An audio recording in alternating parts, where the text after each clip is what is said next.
All right. Laura says we're live. Great. All right. Laura, thank you so much.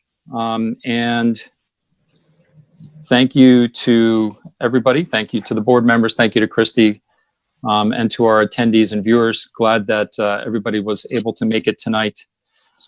So thank you and welcome. I hope you are all doing well and staying healthy.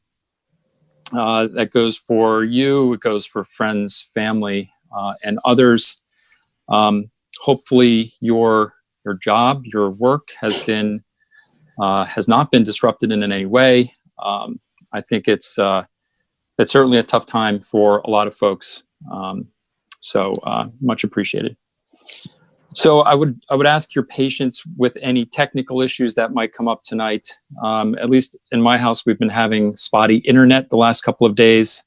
So I'll apologize if I cut out. I'm sure others would say the same, and especially in light of the last meeting, which we had to cancel for technical problems as well. Hopefully today works much better. One quick thing before I do the opening verse, and that is, as I mentioned, April Sauer is unable to join us due to family medical issues, so she won't be joining us tonight. But Gregory, if it's all right with you, I'll do what you did last time, which is I'll just read the opening verse rather than trying to have us all read it together. All right, I'll go ahead and do that. So the opening verse: the true aim of education is to awaken real powers of perception and judgment in relation to life and living. For only such an awakening can lead to true freedom. Rudolf Steiner. All right. So my name is Matt Walker. I am the board president. Welcome to the meeting. Why don't we go around the table for introductions? Why don't we start with Gregory? I'm Gregory Schneider. I'm the board secretary. John Elling. John Elling, board treasurer. John Tanner. John Tanner, board member. Julie. Julie Haynes, board member. Great. All right. Thank you. So we will work our way through the agenda. There's a lot to cover. We'll be thorough yet efficient if we can for tonight. Due to open meeting laws, of course, we are limited to the items on the agenda. So I mentioned this is our second virtual board meeting. The first one went well a couple of weeks ago. The second one we had to cancel, as I mentioned. I'm very sorry for that. It was an inconvenience for many people, and I do apologize.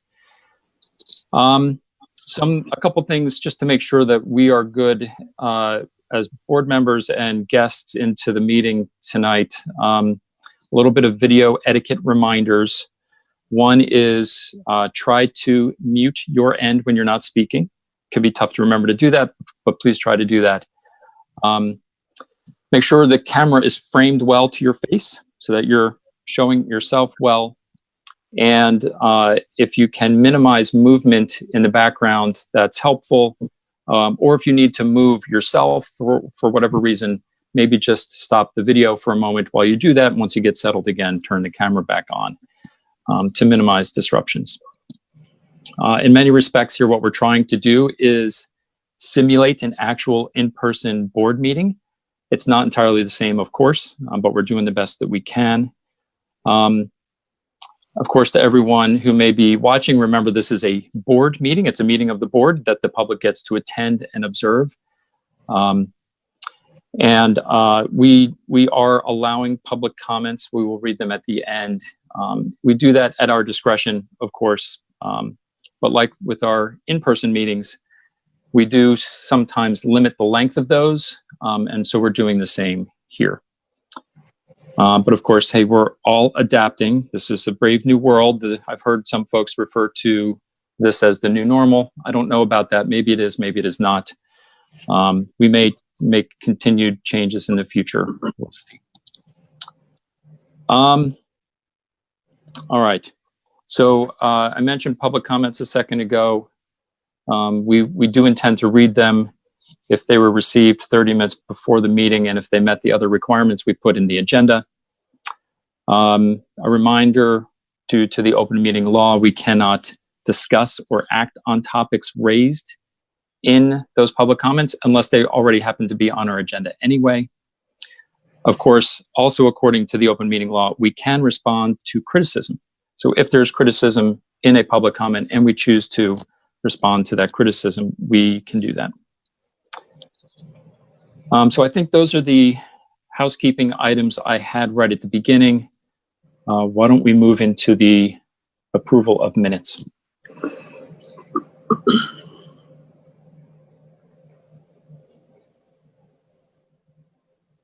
So the only minutes that we need to approve are from March 18th, 2020, 2 weeks ago. Okay, we need a motion to approve the minutes. I'll so move. I'll second. Any discussion? All in favor of approving the minutes? Aye. Aye. Aye. And I will abstain. Okay. I think that's everyone, right? It was. Okay. Yeah. All right. Into the first item then, board procedures. So a few items to discuss here. The first is around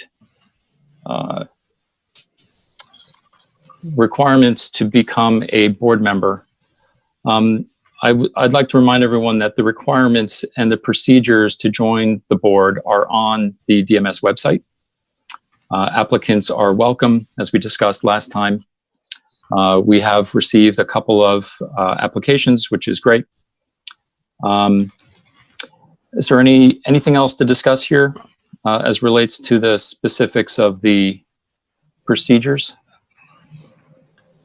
If you are going to apply, the deadline is today. So send us a resume and a letter of intent at the very least. And then the only other thing is, for those who have already applied, we need to figure out how we're going to have a board member meet with those who have applied. And then also, I believe the procedure now is to have either a meeting with the board member, a current board member, and then the LDC, a member from the LDC. And John Tanner, I don't think you get to wear two hats for that. I think we need a different board member and then someone from the LDC as well. Okay. We'll certainly figure that out in the short term.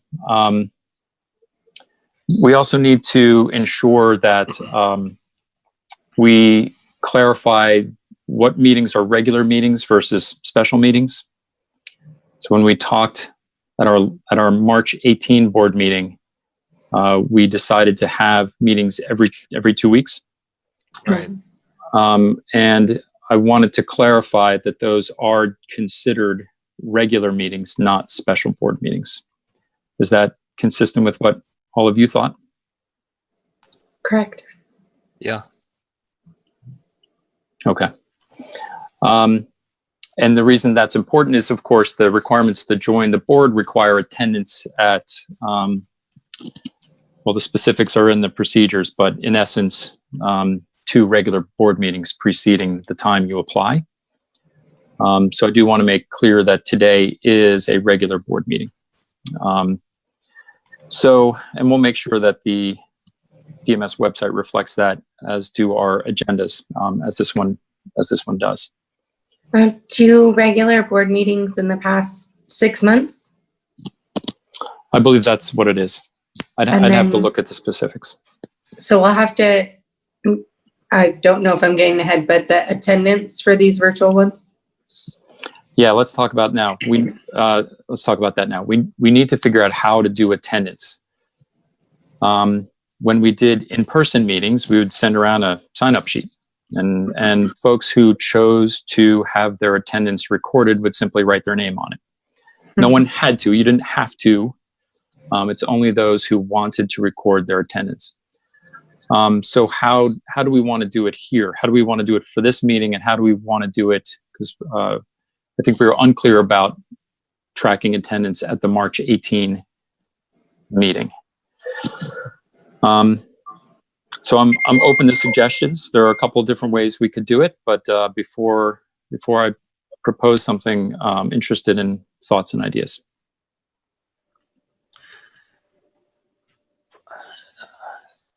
I'm wondering if there's a virtual sign-in sheet type of thing that we could use where we open it once the meeting begins, and it's a public link that's in the agenda, and people who want to make themselves known sign in that way.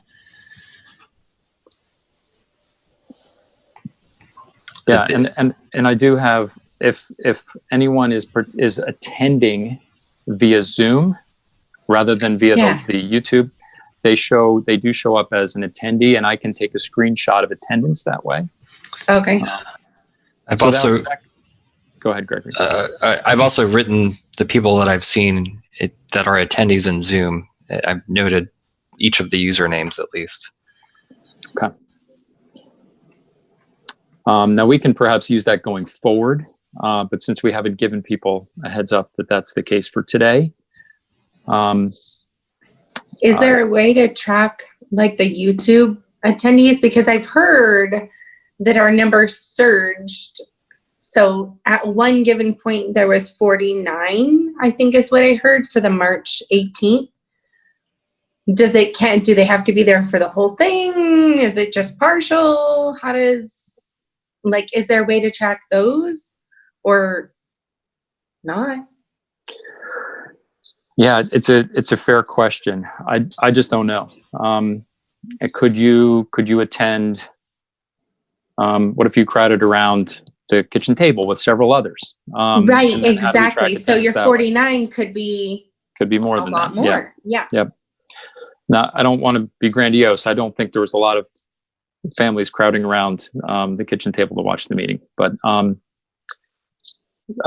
email might be another way to simply, if you attended, hey, it's honor system. If you attended the March 18 meeting, maybe the best way is just send an email. I was there. We do have attendance from in-person meetings prior to that, though, right, Gregory? We do.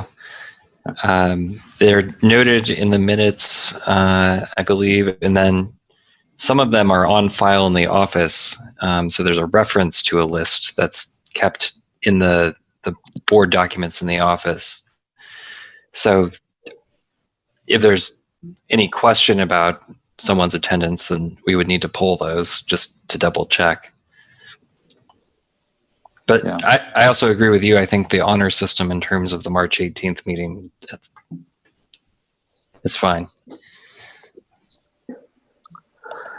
So how about then for the March 18 meeting,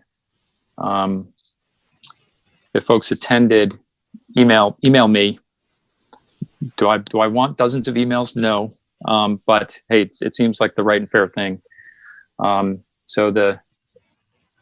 So email me if you attended and want your attendance recorded. Again, not everybody needs to, but if you have a reason for wanting to, that's fine. Email me. My email address is on the website, but it's also mwalker@desertmarigold.org. That's for the March 18 meeting. For today, I'd say we can probably have to do the same. And then what we'll do is clarify going forward that the way to track attendance will be via Zoom. So I think actually to attend on Zoom, I believe you have to enter an email address. I could be wrong about that, but I believe you do. And so there's a way of authenticating people in that way. Does that make sense? It does. My only hesitation is that I'm looking at the list of attendees right now, and I see, there's somebody who looks like maybe has a first and last initial. There's a couple first names, and first name, last initial. Yeah. So hard to track if we're just going by that list, unless we have a way to access the email addresses of the people who attended. I don't know. Yeah. Well,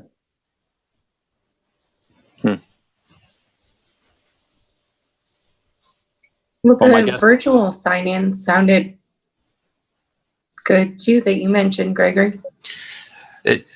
Yeah, it's, I like the sound of it too. I just don't know how it would work. But I'll look into that and maybe report back. And Okay. yeah. So why don't we do that for today, for the March 18 meeting and for tonight's meeting? If you're attending and you'd like to record your attendance, email me, mwalker@desertmarigold.org. Do it promptly. I'll stop accepting them after a time to let the honor system hold true. And then between now and the next one, we'll clarify and we'll put in the notice how to record your attendance. How about that? Sounds good. All right, good. Anything else on the topics under the heading of board procedures?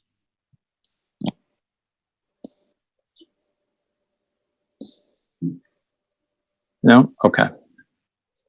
Then let's move into the COVID-19 items.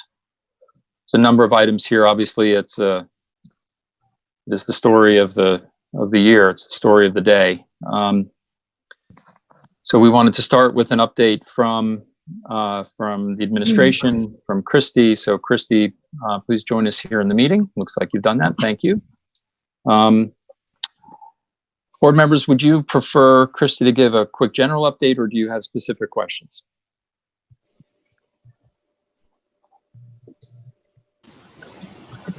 A quick general would be fine with me. I don't have specifics at this point. I think a quick general would be good, not only for us, but for everybody who's attending as well. Agreed. All right, Christy, thank you. If you don't mind, quick and general update. I will try my best to be general and quick. So as hopefully everyone is aware, school closures have been mandated for the rest of the academic year, 2019-2020. Our last day of school was supposed to be May 22nd. We have completed our remote learning plan and we published that to the community on March 27th. And just yesterday distributed the paper packets and materials to those families who had requested them. That process did go smoothly. We had a few people who did not pick up their materials, but we are making alternative arrangements for those. We intend to come up with a system going forward for those who do not have access to technology and other means by which the teachers are delivering the content and the educational opportunities to pick up those materials. Information on those scheduled pickups will be forthcoming. Now that the state has mandated the closure for the rest of the year, faculty is working collaboratively to deliver those educational opportunities to the students as required by the state, but in a different format than what the community is used to. Faculty is working hard to be creative, to provide the content and remain in line with the Waldorf pedagogy within this new format that we're all having to endure and abide by. We will continue to remain in touch with additional details regarding ongoing distribution of packets and other materials, as well as how to access additional support for your students from their teachers and from support services. We do remain in constant contact with the state as well as the Arizona Department of Education to ensure that we are not only providing what is required to our students to secure funding to keep the school operational during this time of closure, but also to ensure compliance with the new legislation that governs not only the educational opportunities that we are required to deliver to our students, but as well as supporting our faculty and staff with respect to compensation. We've been in touch with faculty and staff in doing what is necessary to compensate them during this time of closure, and also abiding by the new stay-at-home order that was just issued. I do want to note that schools are considered one of those essential services and operations that do remain open. We are mindful of the social distancing requirements, and we are working on a plan with our faculty and staff to get critical operations completed, but also in making sure that we are keeping in mind their own health and safety. Yesterday, the State Board of Education had their special board meeting to discuss the new legislation that was signed by the governor on March 27th. They have since issued, since yesterday, additional guidance regarding high school graduation and remote school learning opportunities. They also adopted emergency rules regarding the issuance of academic credit and high school opportunities, or high school diplomas rather, for the 2019-2020 school year. Those rules are intended to clarify pathways to award credit and diplomas as a result of the school closures. We are evaluating those emergency rules that were just issued yesterday, and we will be providing additional information in the upcoming weeks. Additionally, the new legislation, HB 2910, requires local education agencies to offer the educational opportunities during school closures to receive continued funding. After the, as a result of the special meeting that occurred yesterday with the State Board of Education, the board and the ADE have come up with a form that all schools are required to complete and submit to the state that is entitled a Remote School Learning Opportunity Plan form, attesting that we are providing the educational opportunities that we're required to provide under HB 2910. The deadline to submit that form is April 15th, 2020. We don't foresee any problems in getting that form submitted in prior to that stated deadline. I did submit a Parent Square post upon the governor's announcement of the school closure for the rest of the academic year. I just want to reiterate that we do know that there are other implications around the extension of the school closure, including refunds, re-enrollment, end-of-year activities, picking up personal belongings and materials, and we are committed to keeping families apprised as we develop a plan for all of those different topics. Just to conclude, we will continue to communicate with all of our families and provide updates as needed so everyone is as informed as possible as the situation continues to develop. We truly do appreciate all of the kind thoughts and messages as our faculty and staff are working so hard to provide services in this new temporary normal to our students during this very difficult time. And we do appreciate each and every family at DMS and wish everyone good health during this time of crisis. I welcome any questions that the board members have based on my report. Christy, thank you. I'll just jump in to say really well done to you and the faculty and the administration in general. It's, I mean, to say it's a little trite to say unprecedented, but it really is. This has never happened before, and things got turned on their head instantly. The folks who are there, who work there, had to adapt quickly, had to be nimble, without a ton of guidance, or with guidance that was constantly changing, or, as you mentioned, with new emergency rules being put in place literally yesterday. So balancing all of those things, balancing state requirements, balancing that with Waldorf philosophy and a lot of other things. It's really amazing the job that has been done. So thank you. It's greatly appreciated. Complete. The plans have been thorough. They've been thoughtful. I know there's going to be bumps here and there as we execute on these things. There's going to be bumps, but really, kudos to the team. I appreciate Thank that, you. Matt. Yes, leadership has been working very hard and tirelessly to stay on top of all of these changing circumstances, and we do appreciate that feedback. And we are, our goal is to maintain the Waldorf pedagogy in this new challenging time. So board members, what questions do you have for Christy?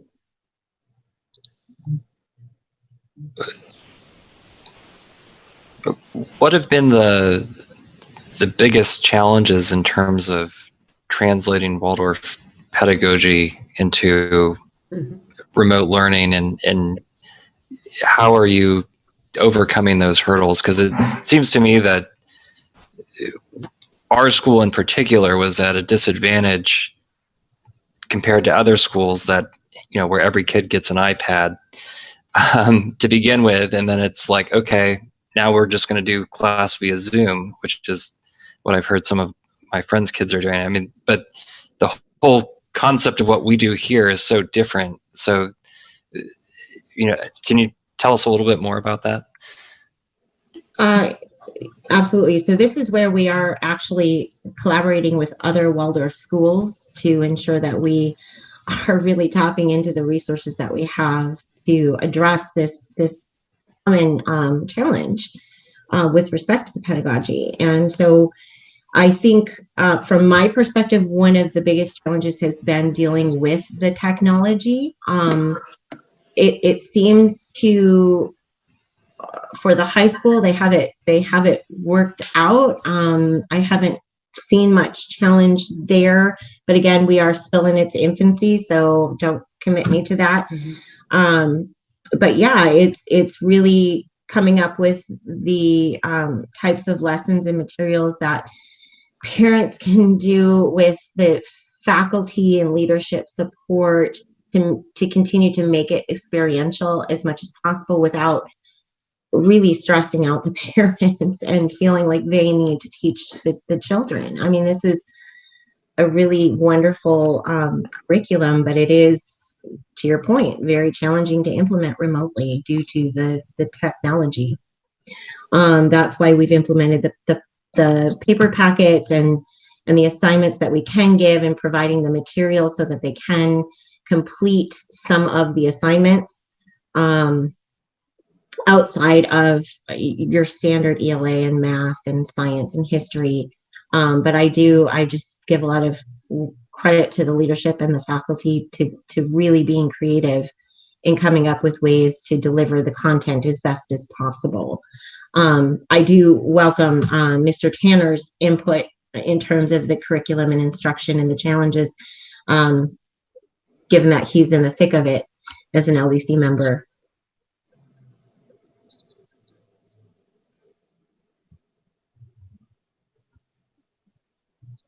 It continues to be a work in progress.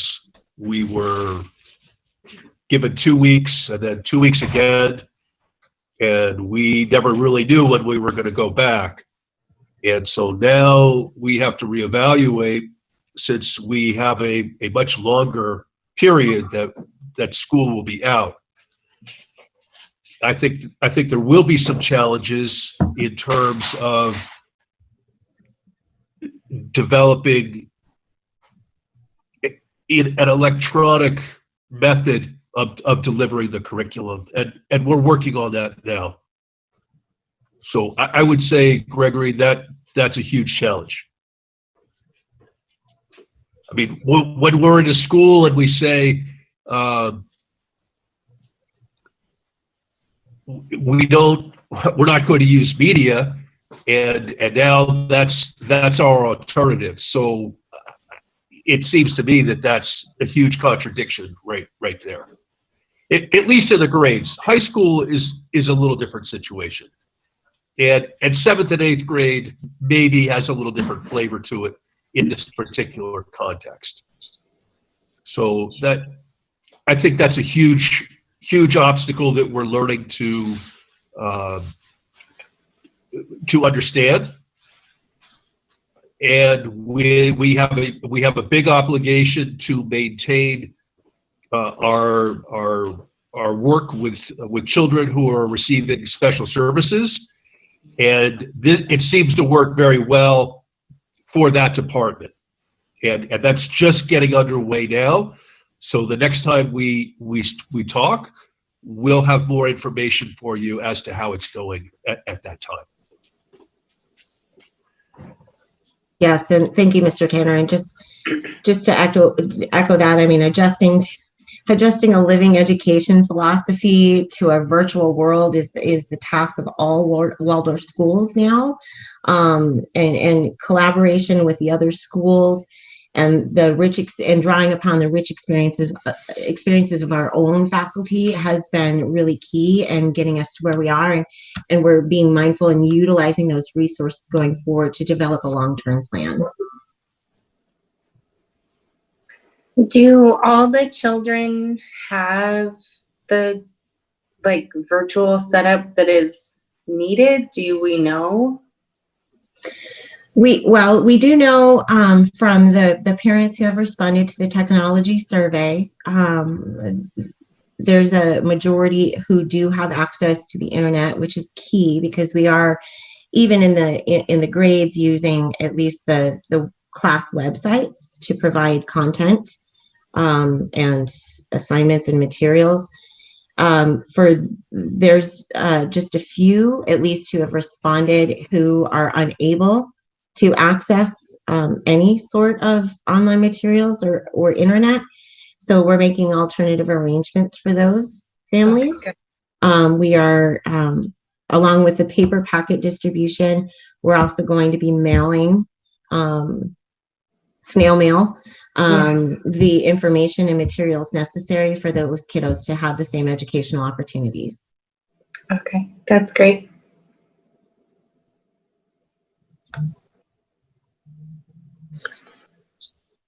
Christy, how about some of the non-educational aspects of things? The facilities, I assume, are closed except for the packets, picking up packets and personal belongings, things of that sort. Otherwise, campus is closed.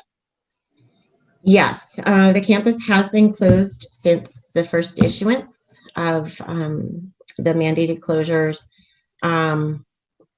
However, as I mentioned earlier, schools are considered an essential service. And so we are coming up with ways to complete the critical operations that need to still be completed, with the mindset that we will do as much as we can remotely.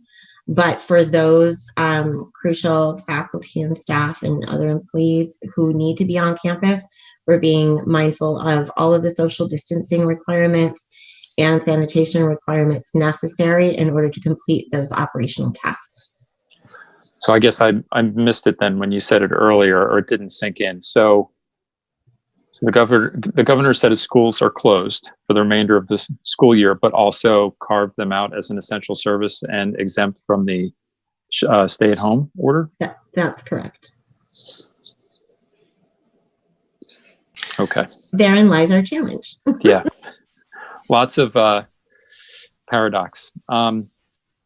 Okay. So then as part of that, animal care continues, maintaining the facilities still occurring, things of that sort? Yes. Yes. Okay. Critical operations are continuing to the extent possible. Operations are being handled remotely. But given now that the legislation has been signed and adopted, we need to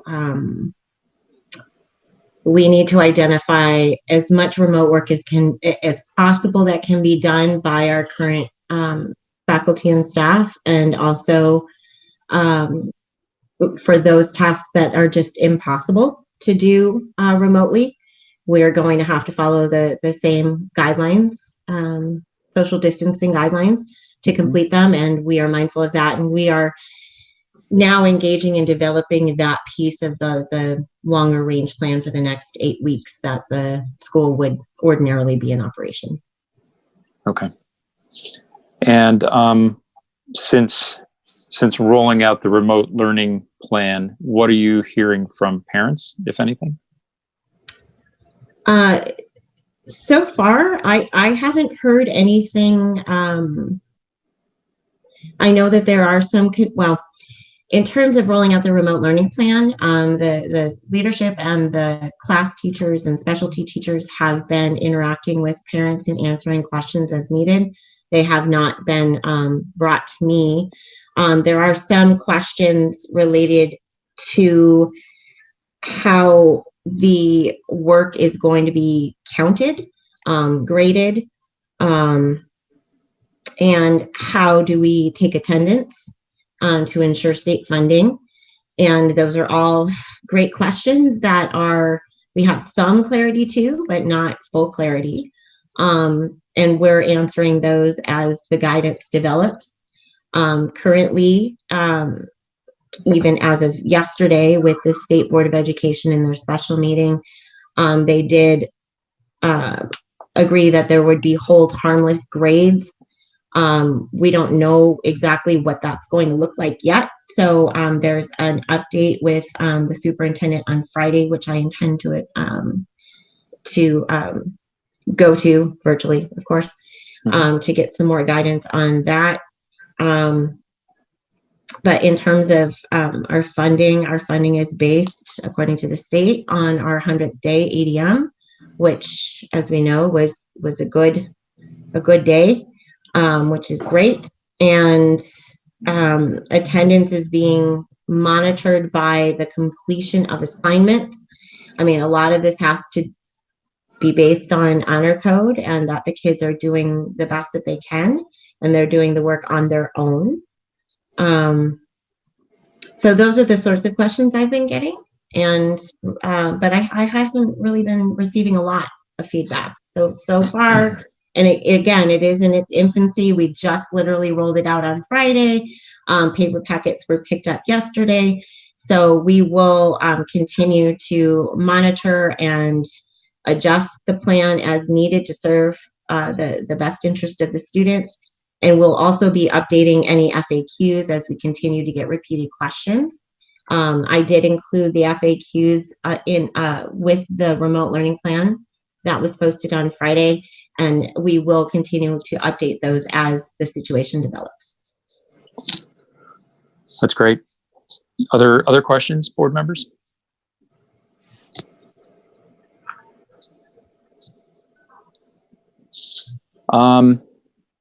Okay. Well, Sorry, I do have one. yeah, please. Do we know the funding that we received? I think we were scheduled to get funding today. Was that consistent with the funding we received? I just haven't heard. So, great question. I think they're a little behind, because typically what we get is an email a few days before the equalization payment.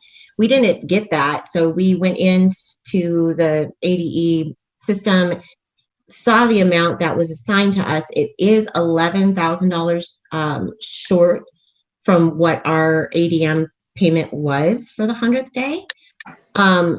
I spoke to our school lawyer, Dana Rader, about that, just to see if she was experiencing that with other clients. She suggested that we contact ADE and see if it was just a calculation error, because the governor did just sign the legislation on Friday the 27th, and that's, you know, around the time that we would normally get the email for our next payment. So I don't know if there was just a delay in the signing and updating the calculations to the payment. We don't know. So I'm going to call ADE and just get some clarification on that. But as of right now, the payment is $11,000 shorter than what we were expecting. Has it actually funded yet, or it's just you can see in the system what it's supposed to be? That I don't know. I didn't check the bank account today. Okay. I can tell you that as of yesterday, the number that I am reporting is based on what was in the system. Got it. Okay. I was just curious if they didn't send the email yet. Maybe they're revising things internally before they actually send the payments out. entirely possible. So we shall see. Okay. Yeah, Jessica Gregory, to answer, Jessica had emailed me yesterday, I believe, to say that the payment was a little less than expected. So I'm glad, Christy, that you are already thinking of contacting the state. That was going to be my question. Is there something we can do to see if there was an error or what have you? And yeah, maybe if it was already auto loaded and they just hadn't had time, the state hadn't had time to update the system to allow for that 100th day payment. Maybe that's the answer. Let's hope that's the answer. Well, let's hope, and even if it was funded and there was an error, we can expect to get that made up. It just won't be this month. Yeah, yeah. All right, and we will talk budget and finance next, but anything else on COVID-19 related or school closure related, distance learning? Maybe I did have another question. Gregory, looks like you have one too. Do you want to go ahead? Yes. So one of the things that I've seen some email traffic about from people in the community, and then I think, Christy, you had also sent an email about that, was that Congress, as part of the CARES Act, implemented a paycheck protection program that's meant to help small businesses like ours make sure that hourly employees and all employees are still getting paid, even if they're not able to do the job that they have. I believe that program is open for applications as of this Friday. So I'd like to talk about, how we can participate in that, because my understanding is it's an interest-free loan from, or it's potentially a free loan from the Small Business Administration that would be forgiven, assuming that you keep your payroll levels the same as where they are currently. Yeah, I think this strays into our budget and finance agenda item, Okay. which we can certainly jump to. But if you don't mind, Gregory, let's just see if there's anything else related to the Sure. the learning plan, the facilities, the programs and offerings from the school first, if you don't mind. Not at all. Okay. For instance, I was going to ask about the private programs, or maybe it's more of an update. The private programs are, what's the right word, ending. And so we've informed, well, Christy, have we informed the parents of that? We did. At 5 o'clock this afternoon, we did make a post in Parent Square notifying those families in the private program that we will not be billing, even though the contracts don't specify that fees would be waived during the school closure. We are very sensitive to the fact that there's a lot of financial stress going on. And so we have notified those families that we will not be billing for March through May, even though their contracts provide for that type of billing. We believe that we've stopped all of the automatic invoices and auto pays.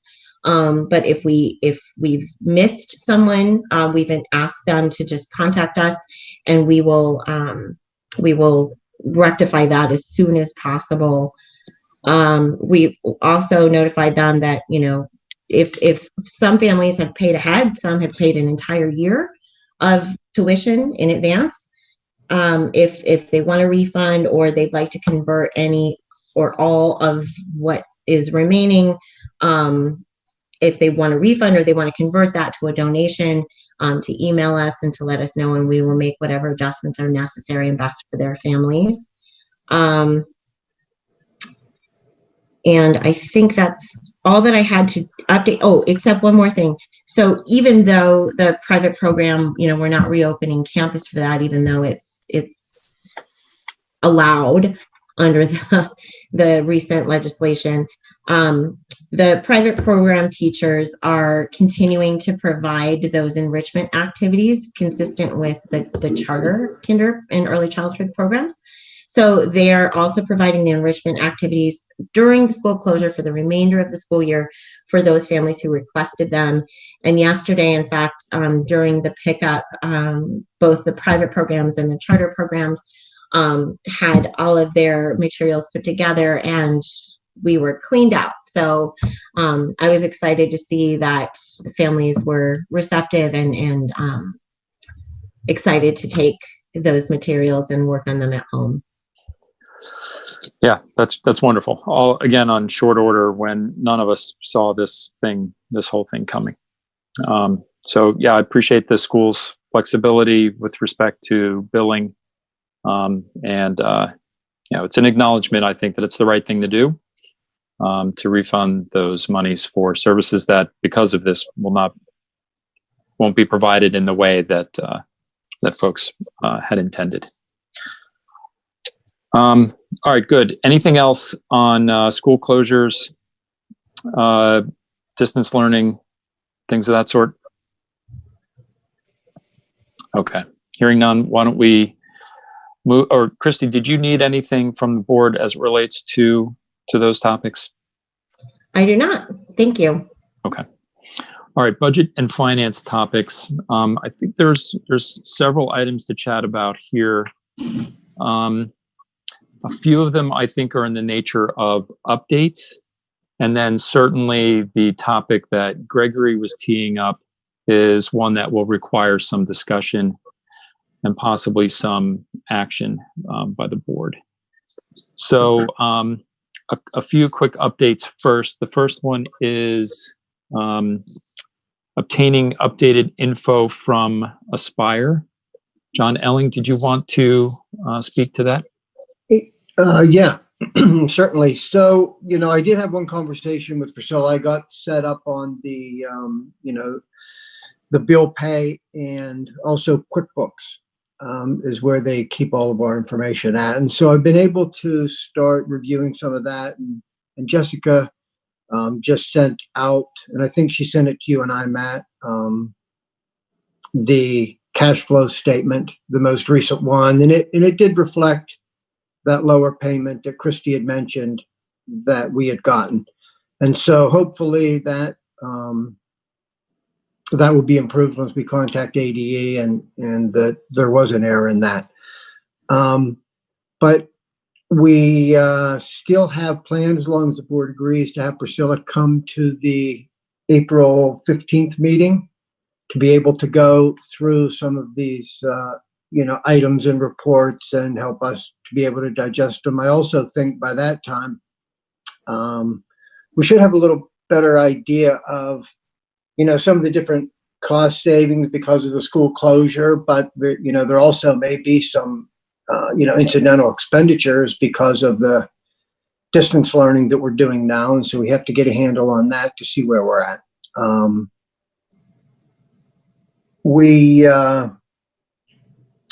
Again, as Gregory was talking about, we had some discussions on that, the SBA grants, and to be able to get that. We want to certainly apply for that as quickly as possible. I haven't had a chance to look at the application yet. I don't know if you had, Gregory, but, to make sure we have all the information available to us. I could certainly get to work on that over the weekend, as long as we have the information available to be able to submit it. All right, so thank you for the update, John, on Aspire. Yes, looking forward to having Priscilla in on the 15th. And if you would connect with her to make sure that it meets with her or fits with her calendar, that would be great. Yes. And as I think we mentioned last time, happy to put her at the beginning of the agenda so that she has a little certainty around her calendar. Great. All right, well, do we want to dive into the CARES Act and the Paycheck Protection Program? We've talked about it a couple times. I think it's on the top of everybody's mind here. So just as by way of background, the CARES Act is part of the stimulus package that Congress put together and the president signed. I believe it was late last week. There's a lot in there. One of the programs looks like it may be something that DMS can take advantage of. It's 7A. It's called the 7A program, I think, but also the Paycheck Protection Program. It is technically a loan, but if you do it carefully, the loan gets forgiven, meaning you are not asked to pay it back. So it's a potentially very beneficial program to DMS or to anybody who's able to take advantage of it. As I understand it, the application process opens on Friday, as Gregory mentioned. It's first come, first serve. So there's going to be an absolute land rush for the dollars that are in that program, which I believe is $349 billion. I've seen an estimate that there's somewhere in the neighborhood of 4 million small businesses that may qualify for potentially getting a loan through this program. Further, as I understand it, the applicants can get, the amount of the loan would be maxed out at 2.5 times your average monthly payroll. So I think our average monthly payroll is in the neighborhood of 115,000 or something like that, 115, 120. So the payroll in March was 134,745. That Okay. did not include benefits. Okay. All right. Well, depending on how the definition is calculated, then, let's say 2.5 times that amount is the amount that theoretically one could apply for. I'm not suggesting that that's what DMS do. I'm just stating that's what I understand the limits to be. It does allow for broad usage of the money. However, where you have to be careful is around loan forgiveness. So not all expenditures would be forgiven, but if you use the money for payroll, mortgage interest, rent, or utilities, then the amounts that you spend in the first 8 weeks are forgiven. That's the intent. Again, you'd have to do it carefully, and we'd want to make sure we've segregated accounts and done it very, very carefully. But the amounts would be, again, if this all works, forgiven, meaning you don't have to pay it back, meaning it gets turned into essentially a grant. It's no longer a loan, it gets converted to a grant. And so the money is just yours if you use it in accordance with the rules. There are a couple issues for us to talk through. So one of them is, hey, do we think that this is something that the school could use? I have another. It sounds almost too good to be true, but sounds good. So I'm liking it. Yeah. But we would have to I'm not sure which one has the document or if I'm able to read it too, but like the fine print of our RSF loan. Yep. Mm-hmm. That's one of the issues. So I think we would have to contact RSF and have a conversation with them about this. And we'll talk about the update of the conversation that I and a couple of others had with RSF last week. But yeah, it's certainly one of the things to talk about. Because there are limits on what the school can, on loans that the school can get outside of RSF social finance. And, this is an unusual circumstance. This is an unusual type of program. I don't think it was within the minds of the parties when they wrote the contract a few years ago, but still, it's something that we should reach out to them about. But given what's being offered and given where the school is financially, it would seem irresponsible not to look at this in a very deliberate way. And I think there would be several steps, Julie. So I think you're absolutely right. And we will have to reach out to RSF to have the conversation about this probably, depending on what the board decides. But we would apply, right? So one thing we would do is apply. That doesn't guarantee anything.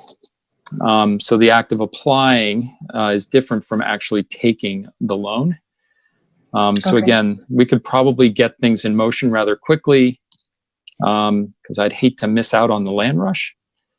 We can always withdraw the application. We can always do different things down the road before the loan funds, if in fact we get anything anyway. But those are all things that we should, again, do thoughtfully and deliberately. I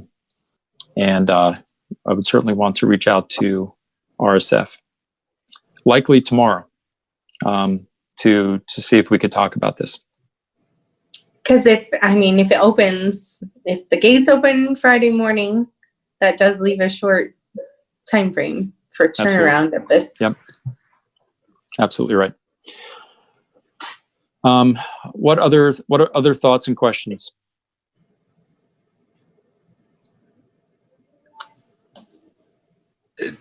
So one concern I have, even as it does seem almost too good to be true, that you could get a grant from the government for existing, essentially, at 2.5 times your average monthly payroll. We don't have a great track record so far of discreetly managing money, and we would absolutely have to do that with this. So I don't know how we could, and I think RSF is likely going to have the same concern. So how do we get to the point where we're comfortable that we can do this successfully, and do it as rapidly as we need to?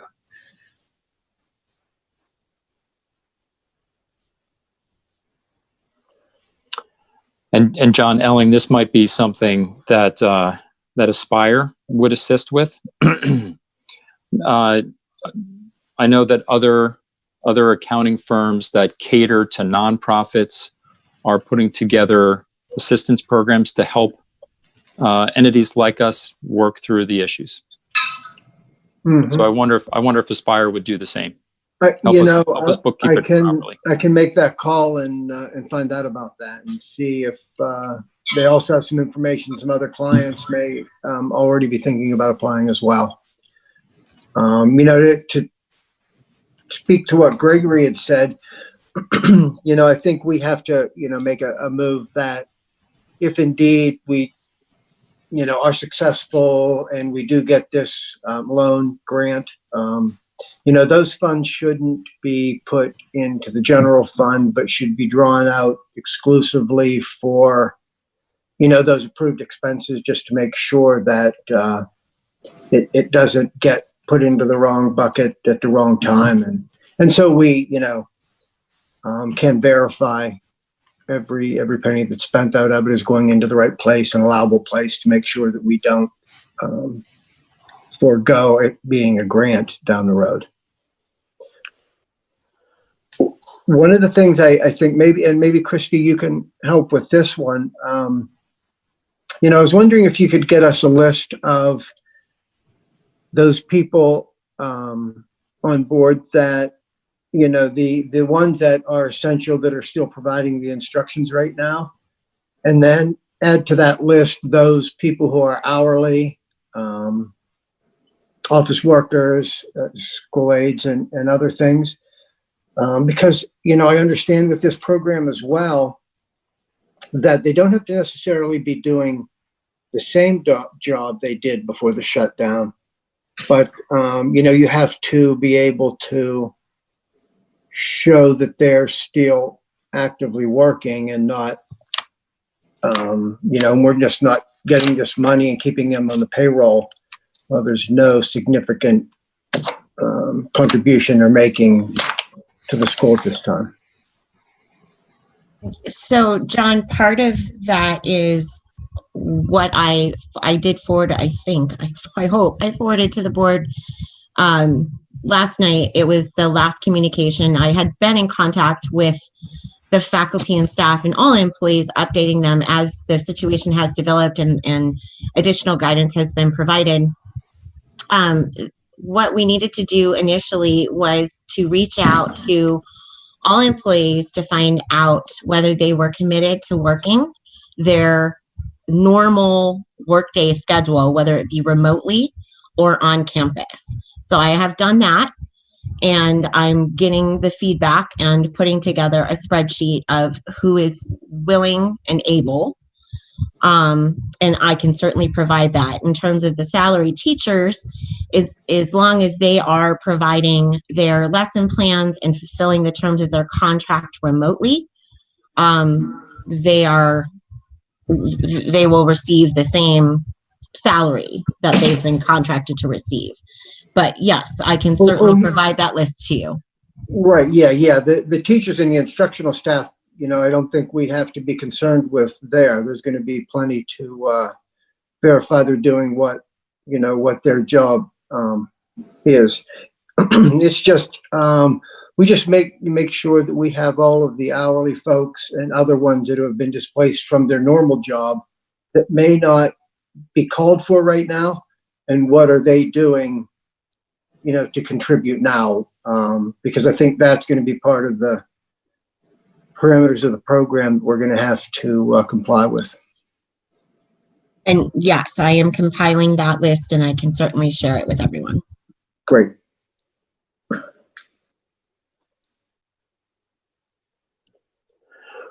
I think the intent of the program is actually to put money directly to work. So as odd as it sounds, it's a lot of money being pumped directly into the economy by putting it into the hands of employers to then use for payroll purposes. It's a again, potentially very attractive thing. So if we could use the money that comes from, if we're successful and all the things line up, we could potentially use the money from this program to pay payroll, and would free up other money to take care of other debts that the school has. And that would greatly improve the school's financial position. So again, I'd say it'd be irresponsible of us not to investigate this. And I'd say very quickly, because I'd hate to, even waiting till Saturday to apply worries me. Right. It's going to be a rush. Yeah.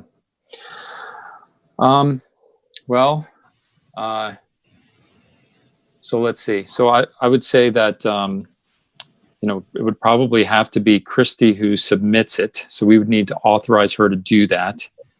I just don't know that any of us has access to the information we would need to pull that together. I just don't know. So if it's not Christy, then John Elling would probably be you. Mm-hmm. But we should probably put that was my only concern, is that I haven't seen the application, and I don't know what information they need on it. So that would be. Yeah. So my understanding is it's not a lengthy application, and a lot of the usual things that you would normally see in a small business administration loan are being waived. Mm-hmm. Because again, what the government's trying to do here is pump money quickly and directly into the economy, and doing so by giving out loans to pump it right back into payroll. Yeah. So, and to the extent it's lengthy at all, if we can make it a team effort, if, one or two of us can volunteer to chip in with Christy and figure out the details, so that we can get this application in to a couple, one or more appropriate lenders. Because I will not be surprised at all if, just because there will be so many applications, you might have to put a few out there just to get one through. Yeah. Exactly. And I'm happy to provide whatever information is necessary to complete the application. I believe it's the board who needs to, or the treasurer, to submit it. So I don't know if we can see, do we have access to the application? Is it one application and then we submit it to the top 100 SBA banks that are providing this program? I don't know. But if we can, between now and then, get a list of information that's going to be needed to complete, I'm happy to get that going. Yeah, I'll work on that, Christy, and see everything that we would need. I know that I have access to a lot of resources on that front, so I'll tap into that and see what I can forward your way. Okay. I don't have that many resources, but I have time tomorrow and time Friday morning. So if someone happens to need me for something, I'm available. Thank you, Julie. You're welcome. All right, so Gregory's going to look at the application specifics.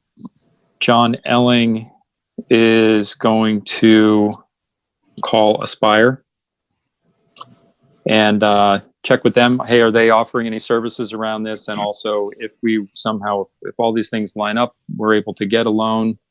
We'll come back to that in a moment. Is this something that Aspire could help us with the specifics of bookkeeping it properly? Correct. Okay. And on top of that, after, assuming the stars align and we find a lender and we make it through the application process and RSF blesses it, we will have to act quickly as a board to sign it, or we'll have to have a special meeting with very short notice. Yeah. And there is I was looking at the open meeting laws statute. There is a provision that allows you to have an emergency meeting with less than 24 hours notice. I don't know if this would qualify, but to miss out on this opportunity because we had a 24-hour lag time would be very unfortunate. Yep. Agreed. And I presume, so again, if all the steps line up and a lender says, yes, we will loan you X amount, we probably have some period of time to approve that, to say, yes, we're in. Hopefully it would be longer than 24 hours, but it may be short. Yeah. And it's going to be, again, if all those things happen, it's in our best interests to act quickly and get the money before the money is gone. All right. And I will reach out to RSF. I'll reach out to Amy Bird, our relationship manager, and open up a dialogue. I wonder if their other clients are looking at the same things. So I'll do that either tonight or first thing tomorrow morning. I was able to just email you guys the application. I don't know if you guys have seen it yet, but I found it and emailed it. Okay. Thank you, Julie. The open question then in my mind is, what would be the amount that we would be looking to get? I don't think we need 2.5 times our monthly payroll. I think that would be, if our monthly payroll is, let's say, 125, 130,000, then 2.5 times that is over $300,000. Boy, that feels like a little much. So what's a reasonable or anchored, explainable amount that we might try and seek?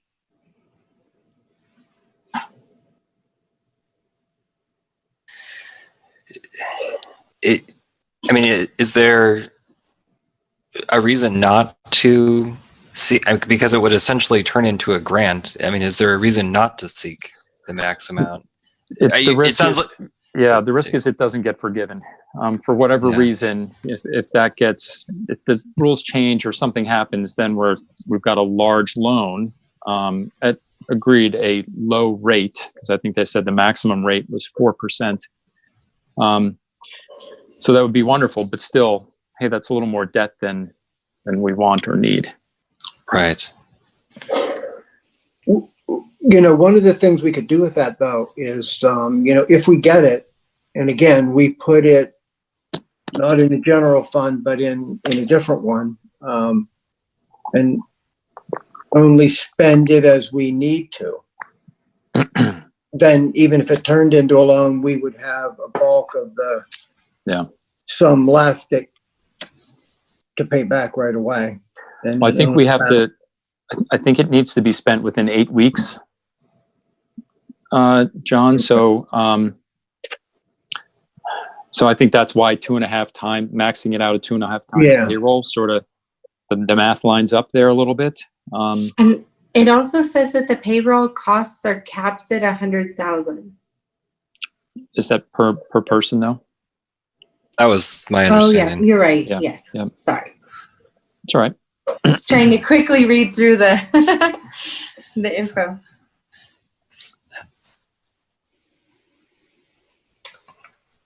So, and also, I think I just don't know how RSF would react if we said, "Hey, we're looking to take on a large loan as part of this." I agree. We don't know what they're going to say, but I think we should get their take before we rule out, potentially $300,000 in free money. If we can play our cards right. Yeah, and I'd want to feel really good that the 300 would be forgiven.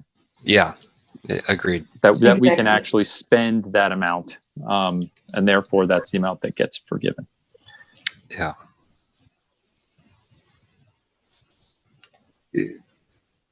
So, I mean, I know that, well, I don't know. I guess the question is, how much do we pay faculty and staff and hourly employees typically over the next 2 months, 2.5 months? I mean, that would be the normal end of the school year, April, May, and June. But yeah, I mean, I don't want to put us in a worse situation by any means, but this could really alleviate a lot of stressors that we have if we can get as much as we can and it all gets forgiven. So I think that the mechanics of how it gets forgiven and making sure that we can actually meet those feels like the key next step then. So how can we answer that question quickly?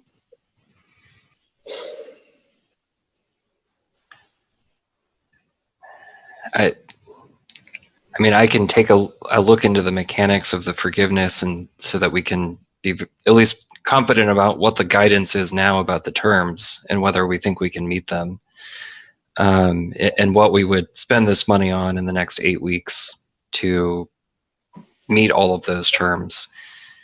But like you say, the rules and the guidance are changing every day. Yeah. John Elling, what do you think?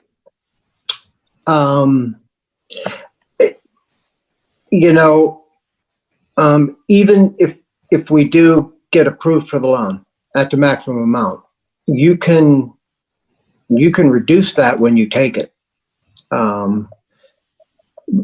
Going by this, it's saying 2.5 times your average payroll. So that's gonna be upwards of $340,000.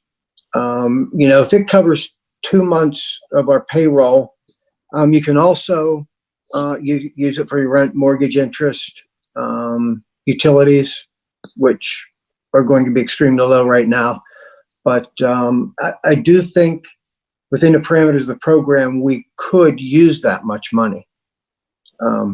Even if we use that much money, saying we do get this loan, even if we use that for our payroll, for our mortgage, the money that then we don't have to pay out that we're getting from the state for their guidelines every month, that we have that back. So we're spending that grant money within the 8-week time limit. But we do have other money that we haven't spent, and we could hold it back just in case things change. Okay. Are we, well, I guess that raises another issue. How confident are we that the money we're getting from the state we can then use for other purposes? Like paying off debts that we have, I mean, those sorts of things. Yeah. I just don't know what strings are attached to that.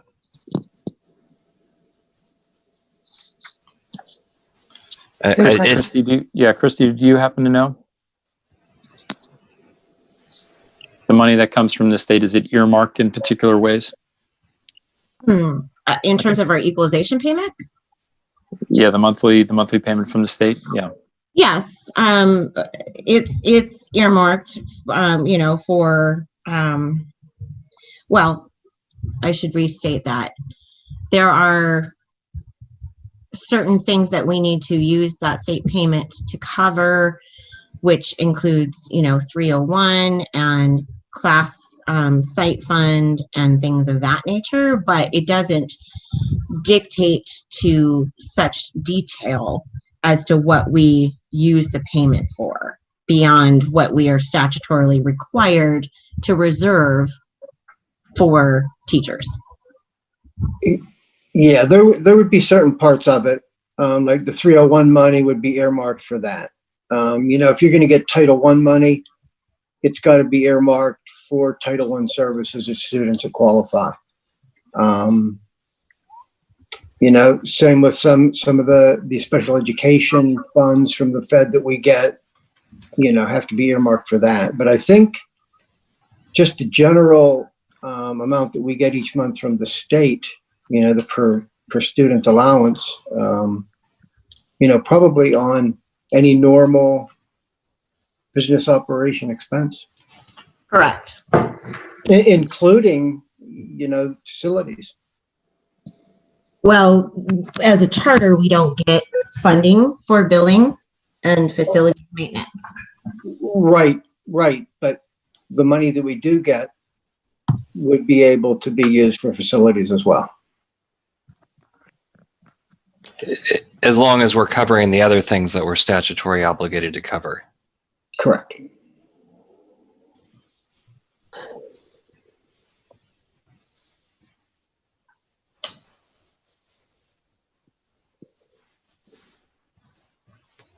Mr. Tanner, what are your thoughts?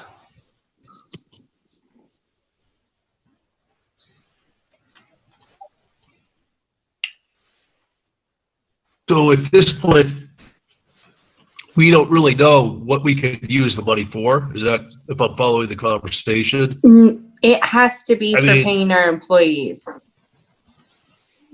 And then you would take the money and the money that we have and use that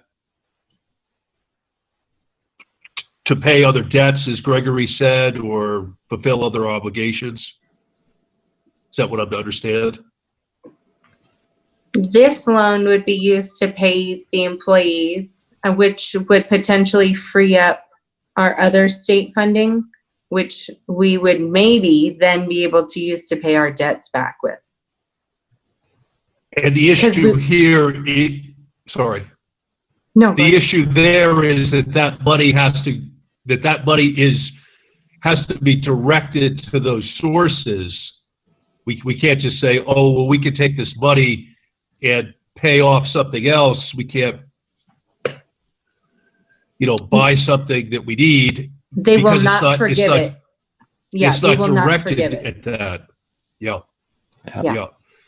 So to go back to what Matt was saying earlier, we want to be careful to not overextend ourselves here because it may not help as much as we think it will. Did I follow you, Matt, on that correctly? I think so. Yeah, I think so. And just trying to think through, what are some of the things that could go wrong? So one is, hey, if the loans don't get forgiven, all right, well then you have an outstanding loan at 4%. Or I suppose if we get a nice chunk of change through this federal program that we decide we cannot use for whatever reason, we could just use that to pay back the loan. So there's a couple of different ways we could mitigate that risk. But it still seems to me we need to do a little bit of math to make sure that we could spend spend in a way that allows us to be forgiven for whatever we spend in the time frame that the federal program requires, which I believe is 8 weeks. In the thing that I was just reading over, it says that it's listed as a 0.50 interest rate. And I just heard you say 4. The maximum rate is 4%. So you're right. It would hopefully be less than 4%. Yeah, that's fair. Okay.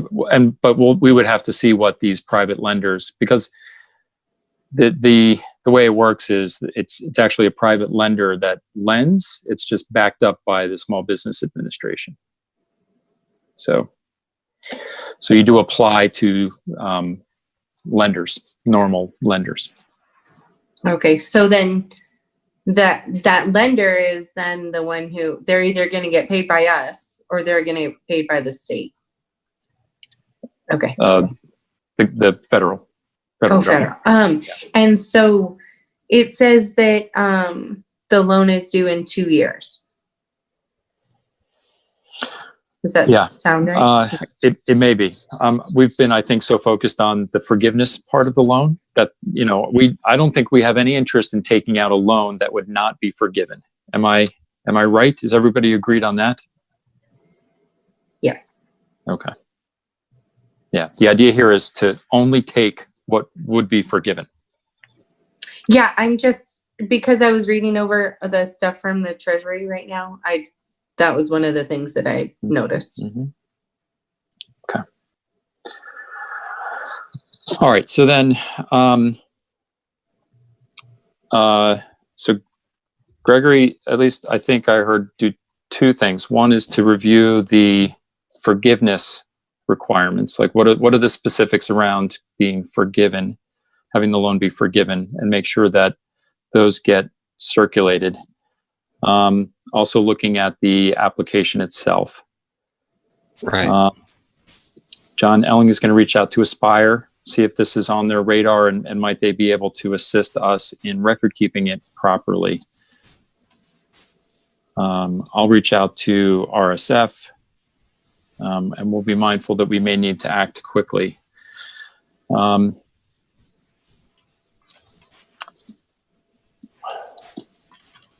Do we need any formal motion to authorize the application for the loan, or not until the loan comes available?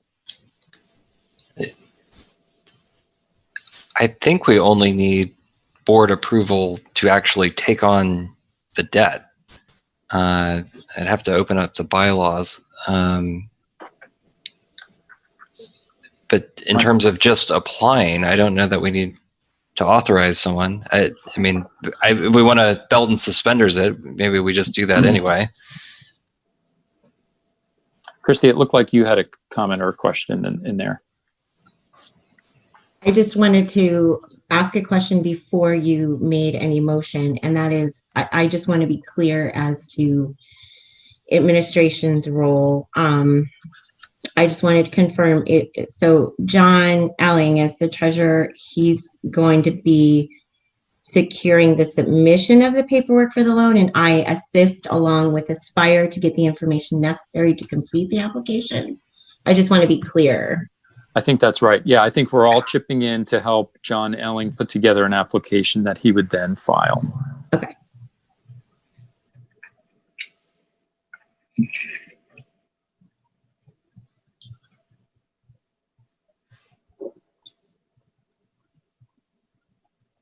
Nope. It looks like John's speaking, but he's on mute. Yeah, John Elling, you're muted. Sorry. I was trying to keep you all from here and everything. The applicant ownership, it states about having people with 20 or more % ownership. With the school, I believe we have 2 people on the charter, and I don't believe that's any of us. Right, but as a 501c3, we don't have owners in the traditional sense.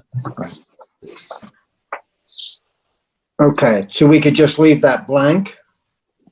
Because there's other places where those people that are listed have to initial.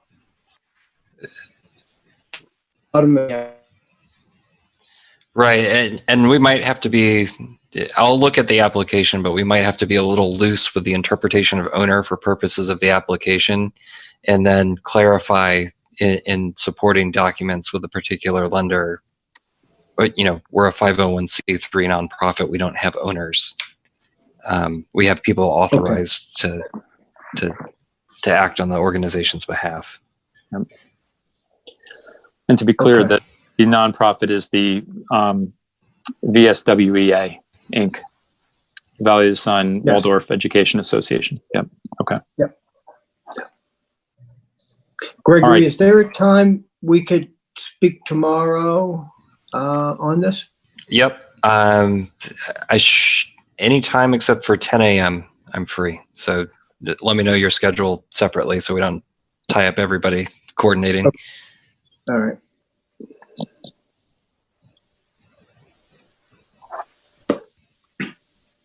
Okay. All right. I think we have a plan. Anything else on this topic?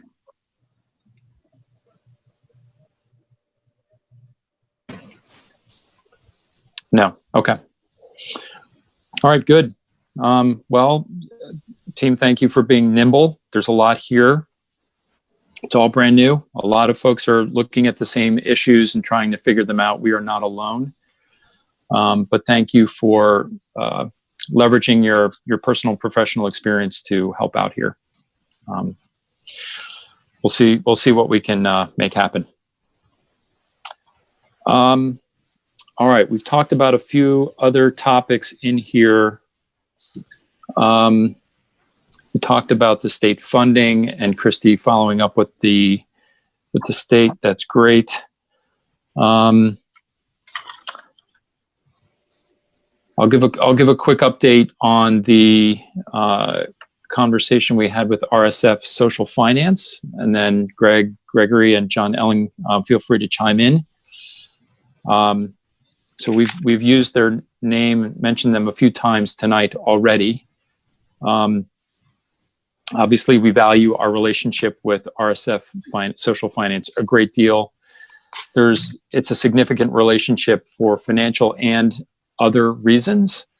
And as we were reminded when we chatted with them last week, it's a 23 or 24 year relationship that the school has had with that group. So it's got a lot of history there. But Gregory, John Elling, and I met with them on March 26th. So it was last Thursday. We met virtually, not in person, but over video. We met with Amy Bird. She's the relationship manager for us, and also with Kate Danaher. She is the chief lending officer at RSF Social Finance. It was a good and healthy and productive call or meeting. I'm certainly not making any assumptions about what the future might hold for us, and I would never be so presumptuous. But it was a good conversation, and I like that we were restarting with relationship building and restarting some valuable conversations. And the way we left it was RSF is going to ask for some additional financial information from us, which makes a ton of sense to me. And possibly some other information as well, which we will certainly pull together for them. We did ask from them for a little bit of a timeline and some milestones. And if RSF is open to it, yeah, reopening discussions and negotiations to refinance the loan, as has happened every handful of years in the past. So much more to come, obviously. And again, I don't mean to presume any particular outcome here, but this is an important priority for the board. It's an important priority for the school. And I thought at least our first conversation with them that we had last week was very positive. But let me pause there. John and Gregory, anything to add on that?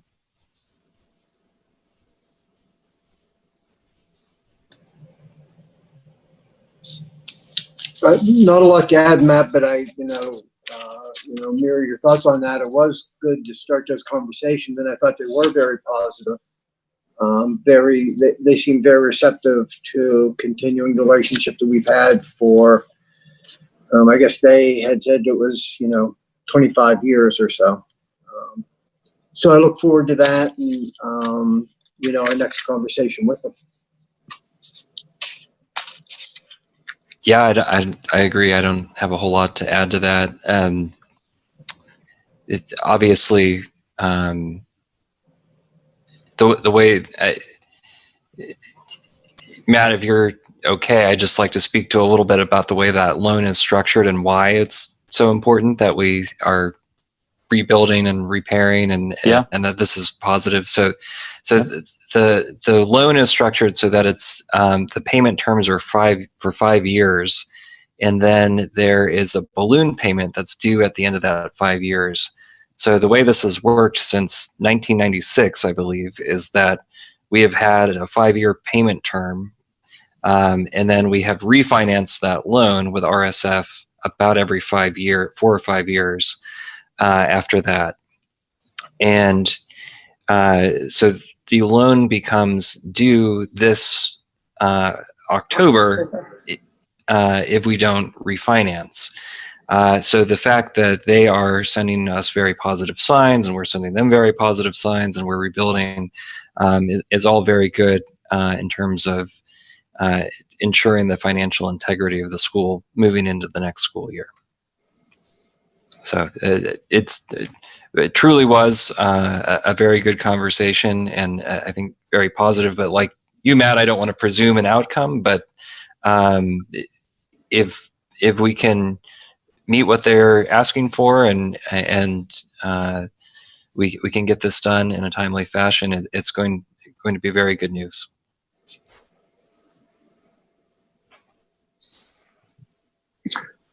Good update. Julie or John Tanner, any questions?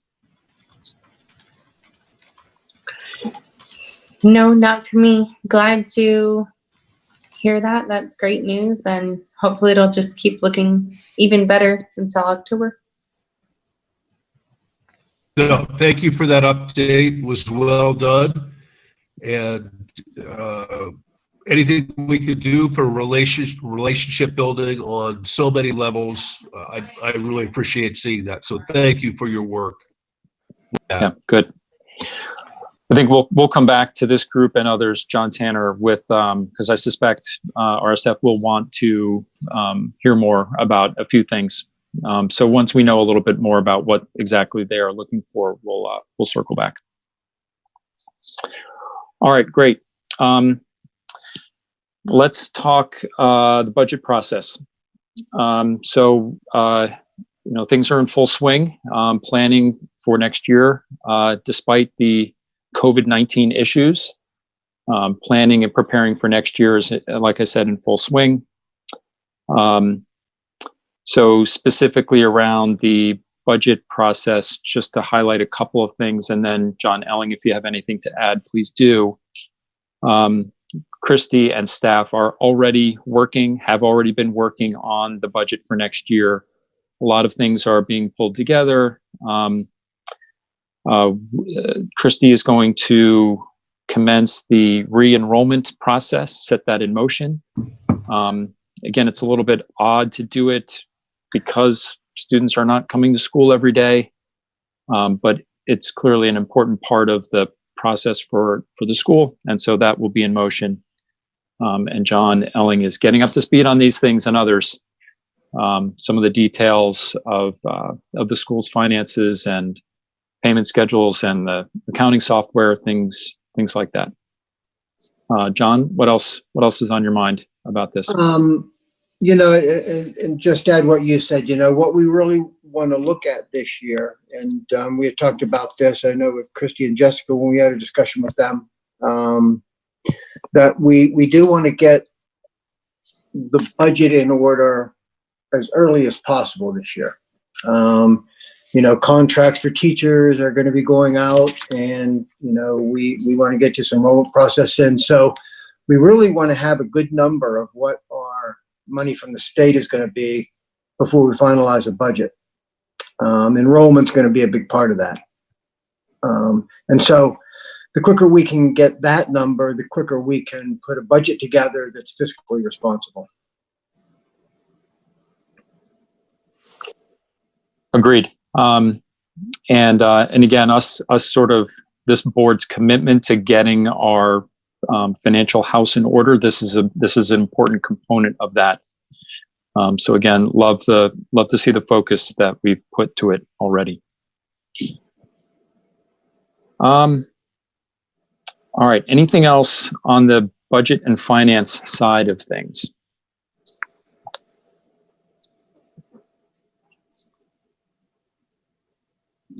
Okay. Hearing none. So I skipped over a topic at the beginning, which was addressing public comments from prior board meetings. So maybe there's something to be said there. And then if not, then we did receive a few public comments, which I'll go ahead and read this time around. So were there public comments from the last time that anyone wanted in particular to address?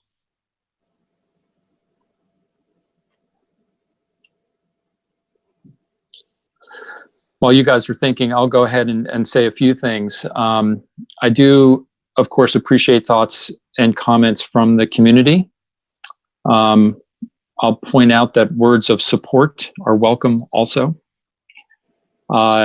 And I may sound like I'm joking, but I'm not. This board is working hard to change the tone and tenor of discourse that happens here, to be more of unity and collaboration and positivity than perhaps has been recently. We know that there are serious issues for the school to address, and we are hopefully demonstrating that we are up to the task of taking on those issues and addressing them. We hope that we're doing so with positivity, with the light at the end of the tunnel. So we are hopeful, we are ambitious for the future, and we hope that the community will join us in how we do that. And we'll do so with words of encouragement, words of support, words of positivity. So that's not perhaps a response to a specific comment, but more a response to the comments in general. Anyone else?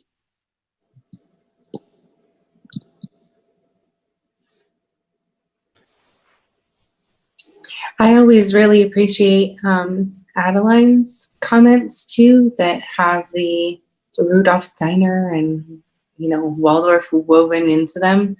It's pretty nice to hear, and something that really is grounding and just evens out some of the other stuff.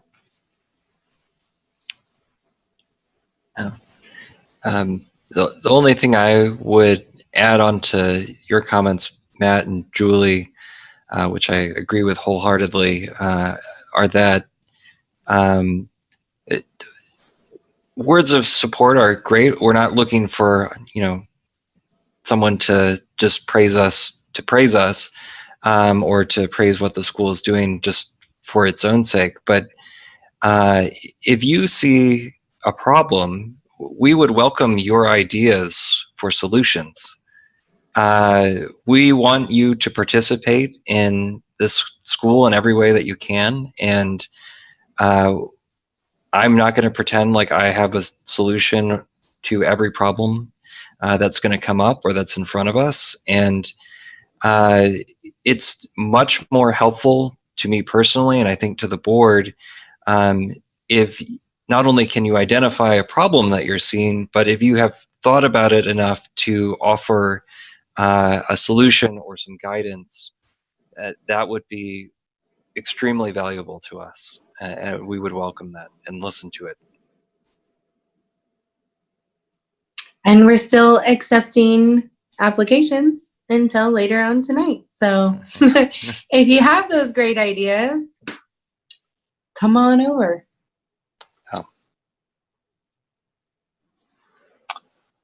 All right, thank you. Why don't I turn my attention then to the public comments we did receive.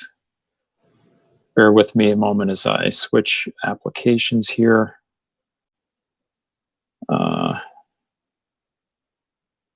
We did receive one that unfortunately is too long. Even the shortened version was unfortunately too long. Can you guys still hear me and see me?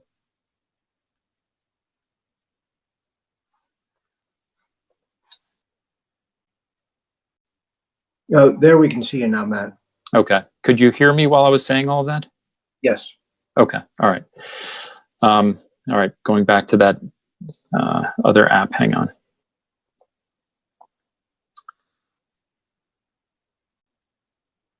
All right. Sorry. So what did you see while I was reading that? It was the black screen. Oh, okay. All right. It's not showing what else I'm doing here. Okay. Just No. paranoid for the technology. Sorry. All right. Hang on. No, I think you have to specifically share your screen for us to be able to see what Okay. you're up to. All right. All right. So the first one is from Adeline Carrera. We have a desperate need for some strong, well-seasoned DMS board leadership to help put this ship back on course. The kind of leadership that can only come from the folks that helped build this ship. People with an objective perspective that might differ from the current narrative. Since all of the wisdom keepers have been dishonorably discharged, it would be wise to balance the board with a few solid community members with a pre-full-time Waldorf-trained executive director, DMS history. Thank you for your consideration, Adeline Carrera. Next one is from Jim Bob. I would like to say a big thank you to the board for volunteering your time to help the school. My 2 children attended the school for a while, and my 2 grandchildren go here now. I was curious about who is the LCD. I think he means LDC, but says LCD. And who is the boss of the LCD? I heard from my daughter that the LCD is a group of teachers that are getting paid $10,000 to be on the LCD. Can a parent or grandparent find a paper that tells what the job of the LDC is? Because I asked my daughter and she said she didn't know. This is my second board meeting, and I sure appreciate being able to watch from home. I learned a lot last week when I watched and heard someone said in the video that the LDC wants to be in charge of hiring the new director for the school. I heard them say it was their school, and it just got me wondering why he said that. Because it seems this should be cleared up right away, because I thought this was my grandchildren's school. And I can't find out where it shows who and what the job of the LDC is. Thank you kindly, from Jim Bob. And last is from Barb Cunningham. Thank you for this opportunity to speak publicly. I'm a parent that, like many, want what's best for the greatest good for our school. I stand as one, yet speak for many when I say thank you from the bottom of our hearts for beginning the long-awaited search for a new external Waldorf executive director. I humbly say actions speak louder than words. May we now please have the feedback survey that was supposed to go out and take the true pulse of the whole community, anonymous, unadulterated, unfiltered, which the former board president, Ms. Huntelman, requested. She said we need to know the good, bad, and ugly. I wonder why something so easy as an anonymous survey would have been continuously suppressed. If our leadership felt like their job was to serve our Waldorf community to the best of their abilities, would it not be good business practice to survey your community? Anonymity is a way for parents, faculty, and staff to feel they could speak honestly without fear of retribution. The most important thing is figuring out what is the most important thing. And please let us not forget this K-12 Waldorf-inspired public charter is the only school like it in the nation. Thank you for your time, Barb Cunningham. All right, so those were the three that met our criteria. As I mentioned, there was another one in there that was unfortunately too long. And so I don't feel comfortable reading it, but would invite that person to resubmit for next time. Did I miss anything public comment wise?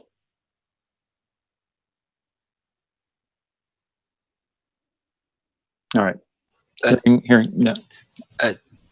I don't know how you want to handle this, but I did see that particular person asked for a even shorter version to be read. I know that came in later than the 6 o'clock deadline, but just flagging that for you. Yeah. I feel badly, but I think we should honor what we said in the agenda. Yeah, I agree. Yeah. So unfortunately. All right. So next board meeting is another regular meeting 2 weeks from today, unless for some reason as a result of the Paycheck Protection Program, we need to meet sooner than that. All right, anything else? All right, then do we have a motion to adjourn? I'll move. I'll second. All right, all in favor? Hi. Aye. Looks like it was unanimous. All right, I will read the closing verse and then we are finished. Closing verse. The most important tasks for humankind today and in the future is that we should learn to live together and understand one another. If this human fellowship is not achieved, all talk of development is empty. Rudolf Steiner. All right, thank you everyone. And thank you also to Laura Haney for all of her help in making this all come together technology-wise. All right, thank you everyone. See you soon. Bye now.